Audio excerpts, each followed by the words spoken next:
Salut, je m'appelle Kevin Bravo, j'ai 28 ans, j'ai une agence à Barcelone qui s'appelle Second Potion. On fait du marketing pour les applis mobiles et les jeux mobiles.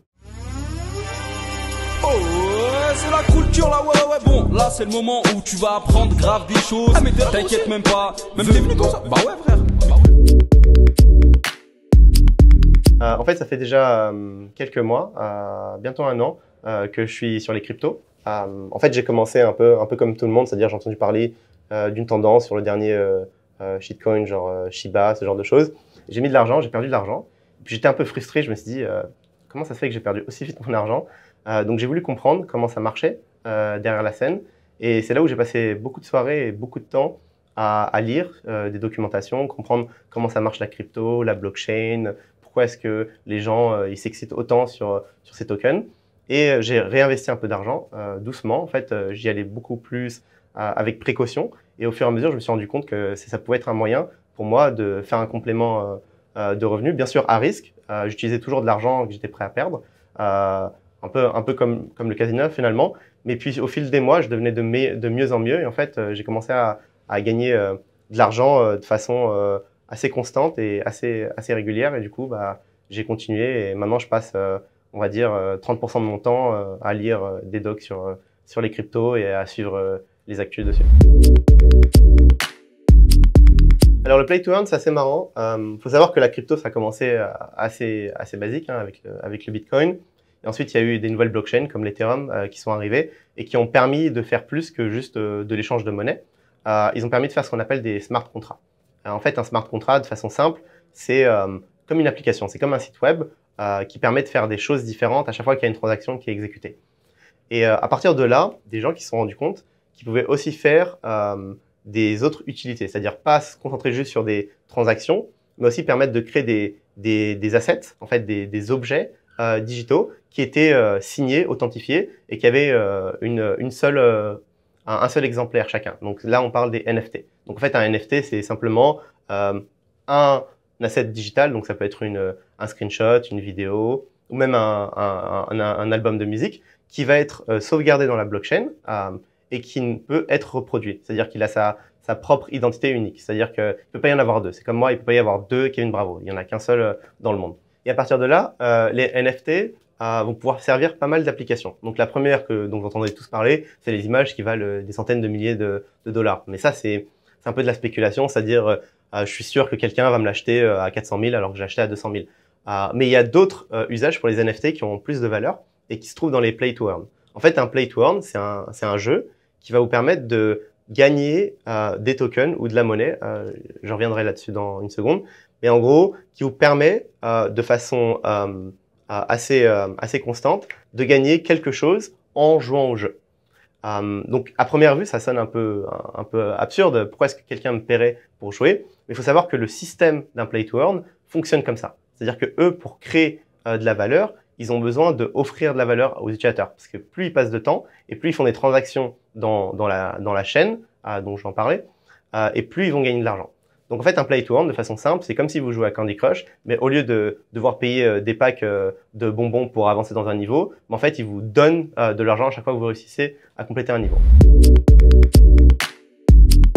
Alors, donc les play to earn, il y en a plein, il y a plein de façons de jouer différentes. En fait, il faut juste garder en tête qu'il y a trois aspects qui vont être hyper importants dans les play to earn. Le premier aspect, c'est la game loop, c'est-à-dire le jeu en lui-même. C'est-à-dire que le jeu en lui-même, il va vous permettre de faire des actions chaque jour de façon répétée pour gagner un certain nombre de tokens. Le token, en fait, c'est comme une monnaie, mais qui appartient au jeu. Donc, par exemple, sur Axie Infinity, vous avez la Small Love Potion, qui est un token qui vous donne à chaque fois que vous jouez au jeu. Ce qui se passe, c'est que ce token-là, vous pouvez l'utiliser pour faire différentes activités, dont le deuxième point, qui est la marketplace, ou en tout cas la plateforme d'échange. Donc, en fait, par exemple, la Small Potion va vous permettre d'avoir des créatures qui sont nécessaires pour faire des niveaux. C'est-à-dire qu'en gros, pensez un petit peu à Pokémon. Pokémon, vous capturez des Pokémon, vous allez vous battre avec des autres adversaires, et à chaque fois que vous battez, votre Pokémon gagne des niveaux, ensuite vous pouvez capturer des Pokémon qui sont un peu plus forts, et ainsi de suite. En fait, c'est la même chose. Axie, qui est un type de jeu, vous permet de gagner des tokens.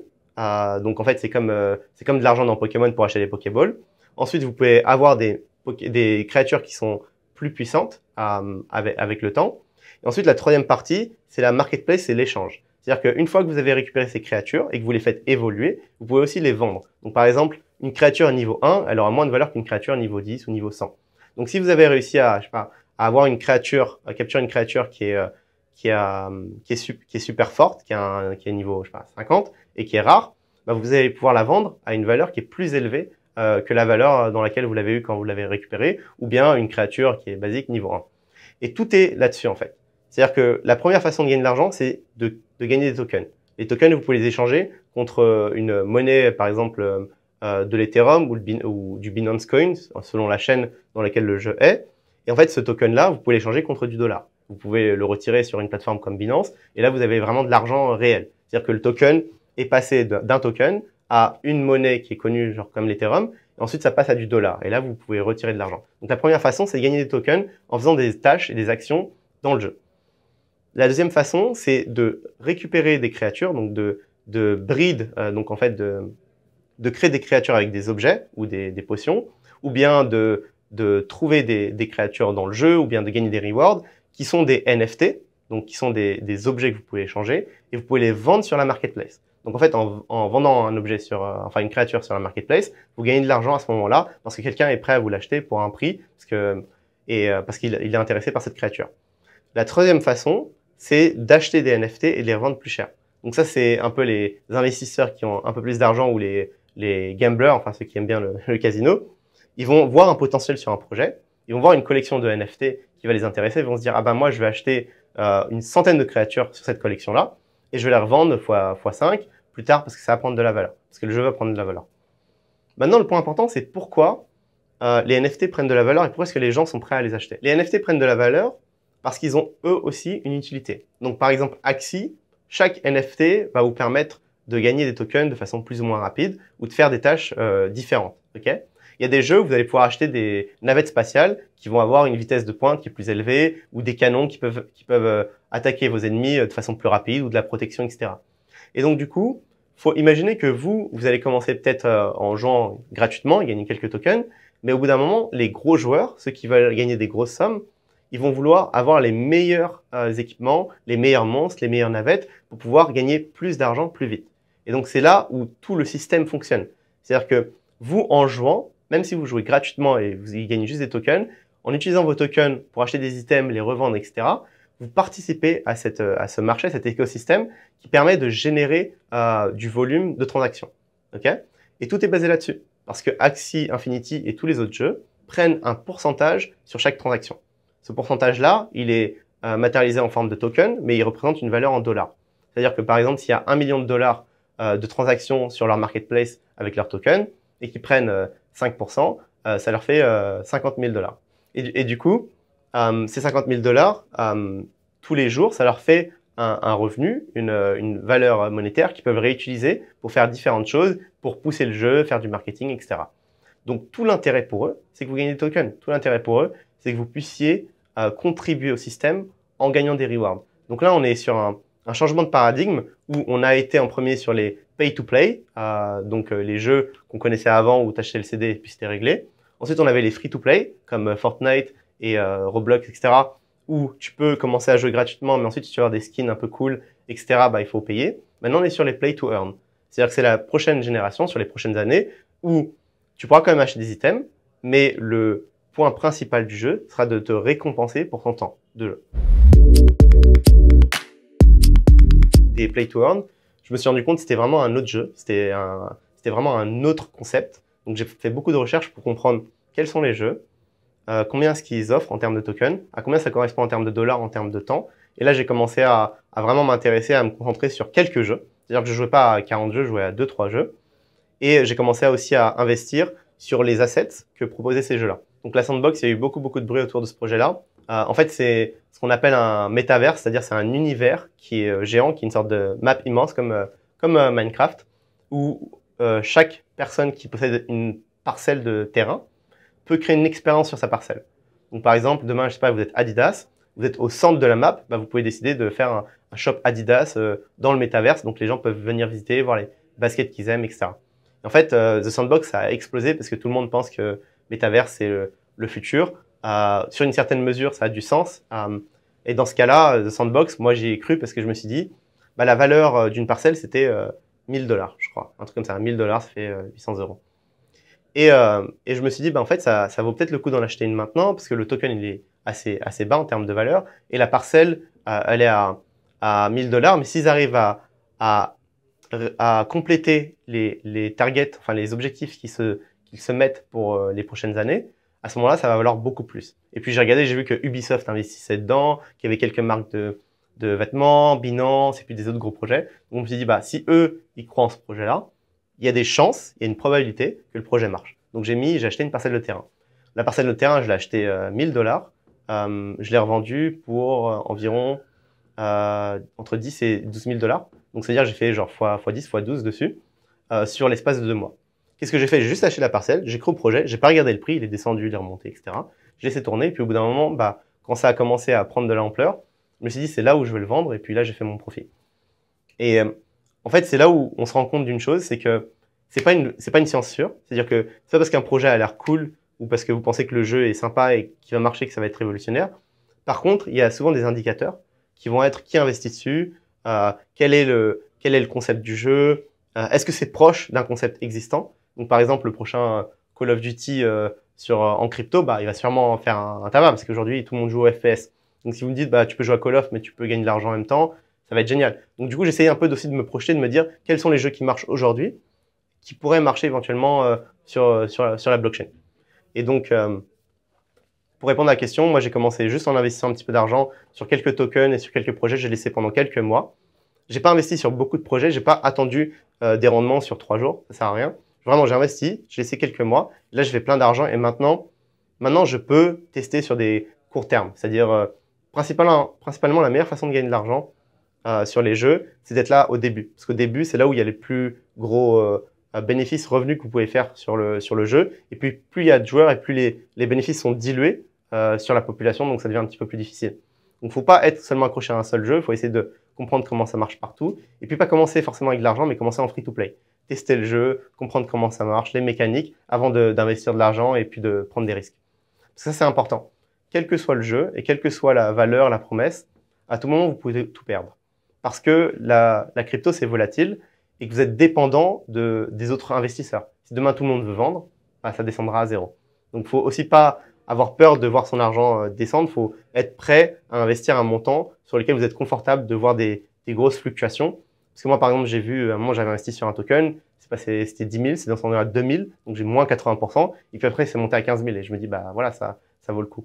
Donc, ça dépend aussi de votre confort avec l'argent à ce moment-là. Alors, quelques trucs qui sont importants quand vous commencez à vous intéresser à la crypto. Déjà, la première chose, c'est ne pensez pas que c'est de l'argent facile, ou que vous allez gagner de l'argent, c'est sûr, parce que votre cousin a mis 100 € sur Shiba et il a fait 1000. C'est pas comme ça que ça marche. Ceux qui gagnent de l'argent de façon constante, c'est des gens qui sont prêts à être consistants dans leurs efforts et qui ont des convictions sur le long terme et qui font le travail, en fait, qui font la recherche, etc.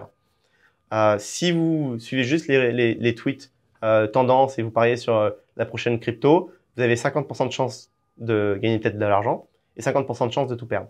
Parce que quand vous voyez quelque chose sur Twitter qui est trending, c'est déjà trop tard. Vous êtes déjà sur les 50 000 ou 100 000 investisseurs. Il faut être sur on va dire, entre les 1000 et 10 000 premiers. C'est là où il y a le plus d'argent à se faire, mais c'est là où il y a aussi le plus de risques. Donc, si vous êtes quelqu'un qui est pas averse au risque, vous pouvez commencer sur des tokens ou sur des jeux qui sont stables.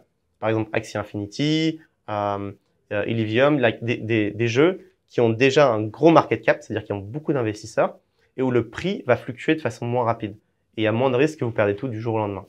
Donc ça, c'est mon premier conseil, c'est essayer de comprendre quel type d'investisseur vous êtes, essayer de comprendre quel est votre niveau d'aversion au risque et votre temps. Parce que si vous n'avez pas de temps, ça vaut pas le coup de mettre sur des petits market cap, sur des petits projets, parce qu'il faut surveiller tout le temps. D'une heure à l'autre, ça peut exploser, ça peut descendre. Ça, c'est mon premier conseil. Deuxième conseil, ne vous précipitez pas. Le FOMO, Fear of Missing Out, c'est le plus gros problème dans la crypto. Vous voyez un token, vous dites il faut que j'investisse, vous investissez pas, le truc il fait x10, et là vous dites il faut que j'investisse, ça va continuer de monter, et là vous investissez, puis ça fait moins 10. Ça c'est un problème. Il faut pas avoir peur de rater une opportunité parce que vous n'êtes pas sûr. Bien sûr, ça dépend encore une fois de votre niveau d'aversion au risque. Moi, mon risque il est assez faible, j'ai pas envie de prendre de risques. Du coup, en général, un projet, je prends mon temps pour bien comprendre si ça vaut le coup. Et puis si je rate le premier pump, bah, j'attends qu'il descend et je rachète. Et si ça descend jamais, bah, tant pis, je prendrai un autre projet. Le dernier point, c'est ne mettez pas tout sur une crypto, sauf si vous avez peut-être un petit budget au début, vous pouvez commencer à prendre un risque. C'est comme parier sur un match de foot, tant pis. Mais sinon, en général, si vous avez un petit peu de budget, genre on va dire entre 1000 et 2000 $, vous pouvez commencer à diversifier. À ce moment-là, je recommande toujours de diversifier en gardant en tête quelques points. Le premier point, c'est il faut diversifier sur des monnaies qui sont stables. C'est-à-dire que vous prenez un peu d'Ethereum, de Binance, d'Avalanche, Solana, des choses sur lesquelles vous savez que ça va pas partir à zéro du jour au lendemain. Enfin, on espère. Deuxième point, c'est quand vous voulez mettre de l'argent sur des tokens à risque, ne mettez pas plus de 20% ou 30% de votre capital. Ça sert à rien. Bien sûr, vous pouvez gagner plus d'argent, mais vous pouvez aussi en perdre beaucoup plus. Ça dépend encore une fois combien vous êtes prêt à perdre, mais c'est une recommandation. Et un autre point, essayez de garder aussi du stable. Donc du stable, c'est une monnaie qui ne va jamais descendre en termes de valeur. C'est-à-dire que ce sera toujours $1 égale un stable. Il y en a pas mal, il y a USDT, DAI, USDC, BUSD, c'est des monnaies qui représentent $1 en fait. Gardez du stable, parce que s'il y a un projet qui vous plaît et qui descend, à ce moment-là, c'est intéressant pour vous d'investir à ce moment-là. Donc, faut pas avoir peur, si vous voyez un projet descendre mais que vous y croyez vraiment, de réinvestir. Moi, les projets sur lesquels j'ai gagné plus d'argent, c'est des projets qui sont en premier descendus de 20 ou 30%, où je me suis dit, bah tiens, c'est une opportunité pour moi de réinvestir. Et puis à ce moment-là, quand c'est remonté, bah, j'ai gagné encore plus d'argent. Parce que mon coût d'entrée moyen était plus faible qu'à la base. Si je mets à 1000 $ et ensuite il est à 500 et que je remets à 500, le même montant, bah, finalement, mon coût moyen il est à 750. C'est-à-dire que mon point d'entrée était plus faible que 1000 $ qui était mon point d'entrée initial. Bien sûr, je prends plus de risques, mais si j'y crois vraiment et que je me trompe pas, je gagne plus d'argent. Alors ça, c'est un peu la question qui fait rêver. Il y a toujours des success stories, hein. Il y a toujours quelqu'un qui a mis 1000 €, qui allait se coucher, qui s'est réveillé 3 mois après, qui est presque millionnaire. La vérité, c'est que ça dépend du niveau de risque. C'est-à-dire que si vous êtes prêt à prendre beaucoup de risques, vous commencez à 1000 €, bah, vous pouvez vous retrouver peut-être avec 50, 100 000 dans 3 mois. C'est possible. Mais vous pouvez aussi vous retrouver à 0 dans 3 jours. Donc, si vous êtes moins risque averse et que vous essayez de mettre en place une stratégie sur le long terme, le mieux, c'est d'investir au fur et à mesure. Donc, chaque mois, d'investir un petit peu sur une monnaie sur laquelle vous croyez, et puis de voir un peu la projection sur les prochaines années. Et à ce moment-là, vous pouvez gagner peut-être quelques milliers jusqu'à quelques dizaines de milliers ou même plus. Maintenant, si on parle de jeu, c'est-à-dire que si on se concentre juste sur les play to earn, sur un play to earn, ça dépend de la maturité du jeu et de la stabilité du token. Donc, si par exemple, vous étiez là au début de Axie Infinity, vous avez acheté le token dès le début et vous avez commencé à jouer et gagner encore plus de tokens, à ce moment-là, oui, vous auriez fait des dizaines de milliers de dollars ou d'euros, quelle que soit votre mise initiale. Mais il fallait le trouver Axie Infinity. Il fallait savoir que ça allait être un des projets qui allait exploser. Il fallait être sur les réseaux, sur Telegram, sur les Discord, et puis entendre parler de ce jeu en premier. Donc c'est là où tout l'intérêt. Ça dépend du niveau de recherche que vous faites. Si vous vous concentrez sur les gros tokens qui sont assez connus, prendre pas trop de risques, vous allez peut-être faire, et vous jouez juste de temps en temps pour faire un petit peu d'argent, vous allez peut-être faire quelques centaines d'euros par mois, etc. Et si vous vous concentrez sur des jeux qui viennent de sortir, vous investissez sur des collections NFT qui viennent de sortir, donc qui sont au prix le plus bas, et vous partez du principe que ça va pas redescendre parce que les gens croient au projet, vont continuer d'en racheter et de réinvestir, et que vous commencez à jouer pour collecter des tokens sans vous soucier du montant en dollars, mais juste vous collectez des tokens, vous attendez, vous continuez de jouer. À ce moment-là, oui, c'est possible que vous gagniez beaucoup d'argent. Mais encore une fois, et je le répète, pour moi, c'est comme aller au casino. Bien sûr, il y a des gens qui vous diront moi, je sais exactement ce que je fais, j'ai toujours gagné de l'argent, ça marche tout le temps. C'est pas vrai. Même moi qui ai fait un montant suffisant pour me dire bah voilà, maintenant c'est plus juste un side project, c'est vraiment une activité sur laquelle je passe du temps et qui correspond à un gros montant de mon capital financier, bah je ne sais pas. Je prends tout le temps des risques et je sais que demain je vais peut-être me tromper et perdre beaucoup d'argent. Donc c'est ça qu'il faut garder en tête. C'est que si vous cherchez un moyen fiable et sûr de gagner de l'argent, c'est pas le cas. Par contre, si vous cherchez un moyen de passer votre temps libre à investir sur quelque chose qui est futuriste et qui peut potentiellement vous faire gagner de l'argent sur le long terme parce que vous ne trompez pas de projet, vous avez de la chance de prendre un bon jeu qui va se développer, à ce moment-là, oui, ça vaut le coup. On entend beaucoup parler du métaverse. Le métaverse, en fait, c'est juste un un mot-clé que tout le monde adore utiliser, incluant Facebook. Ça veut tout et rien dire. C'est-à-dire que le métaverse, c'est l'idée.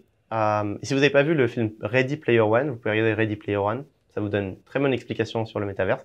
Le métaverse, c'est l'idée de créer un monde qui est ouvert et qui permet à tout le monde d'être un peu celui qu'il veut être, d'avoir son propre avatar et de faire ce qu'il veut dans le monde.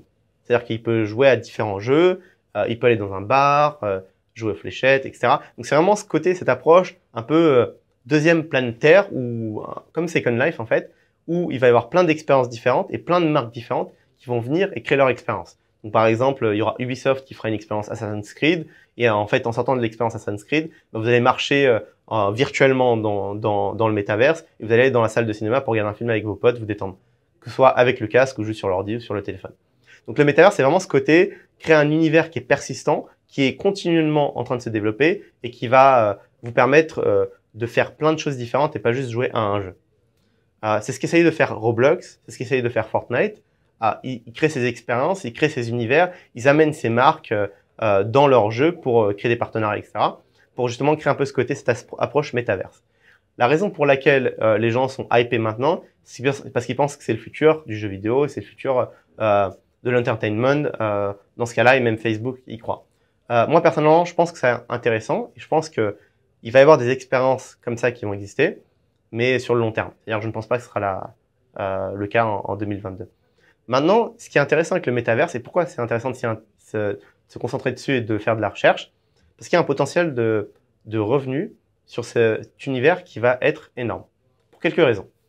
La première raison, c'est que vous pouvez créer des expériences. C'est-à-dire que vous pouvez créer des jeux ou bien des niveaux qui sont des plateformes où les autres joueurs ou utilisateurs pourront venir pour expérimenter ce que vous avez créé. Et en fait, ce que vous pouvez faire, c'est demander un revenu. C'est-à-dire que c'est comme imaginez vous faites un parc d'attractions dans le métaverse. Bah, finalement, il y a un ticket d'entrée. Et là, vous gagnez des tokens. Et du coup, si vous gagnez des tokens, vous gagnez de l'argent. Ça, c'est la première chose. Deuxième chose, c'est il y a des personnes qui créent des assets. C'est-à-dire, il y a des gens qui créent des immeubles, des appartements, des bateaux, des personnages, etc. Bah, ça a une valeur sur le métaverse. Vous pouvez les vendre. Vous pouvez les acheter, vous pouvez les vendre et vous pouvez les échanger. Et donc là, vous pouvez aussi créer de la valeur et gagner de l'argent. Le troisième point, c'est qu'il y a un token qui est la monnaie dans le métaverse. C'est-à-dire que chaque métaverse a sa propre monnaie. Et donc là, vous pouvez faire de l'argent. C'est-à-dire que si vous avez, je sais pas, $100 du token métaverse, par exemple Sandbox, et demain, bah, la valeur, elle a augmenté, c'est comme de l'inflation monétaire, bah, finalement, vous pouvez revendre vos tokens pour plus cher en termes de dollars. Et la dernière chose, c'est que le métaverse, comme c'est un peu un deuxième monde, bah, en fait, il va y avoir des métiers dans le métaverse. C'est-à-dire que demain, s'il y a un parc d'attractions dans le métaverse, il faudra quelqu'un qui prenne les tickets, qui gère, qui explique comment marchent les attractions, ou qui accueille les nouveaux hôtes. La même chose pour les casinos dans le métaverse, les musées, les boutiques de vêtements digitales dans le métaverse. En fait, pour créer une expérience qui est réelle et qui est proche de ce que les gens projettent, il faudra qu'il y ait des hôtes d'accueil et des gens qui puissent permettre de faire un peu des métiers dans le jeu. Et en fait, ces métiers-là sont payés. Par exemple, Decentraland, ils ont ouvert un casino, je crois, et ils ont mis des hôtes qui gèrent, qui distribuent les cartes, etc. dans le casino. Ces gens-là sont payés, sont rémunérés en fait, pour faire le travail, je sais pas, 8 heures par jour. Ils distribuent les cartes dans le jeu. Donc en fait, c'est des métiers virtuels dans le métaverse. Et donc ça existe pas. C'est en train d'être créé maintenant. Et sur le long terme, ça va être quelque chose qui va être assez important et commun à pas mal d'univers. Donc ça peut être aussi quelque chose sur lequel on peut faire de la recherche et s'intéresser.